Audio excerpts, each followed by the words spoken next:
Добрый день, дорогие эжвинцы и гости Эжвинского района. Центральная библиотека «Светоч» продолжает знакомить с памятными местами Эжвы. Сегодня мы вновь находимся в сквере Мирный, где установлен памятный знак пограничникам всех поколений. Открытие памятного знака состоялось 6 мая 2017 года, в канун Дня Великой Победы.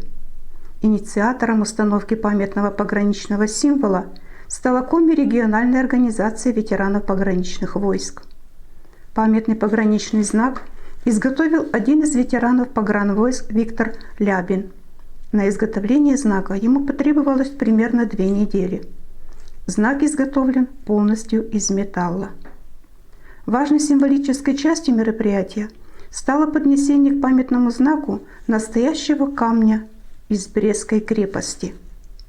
25 пограничников из Республики Вологодской области доставили этот кирпич из поездки по памятным местам Великой Победы.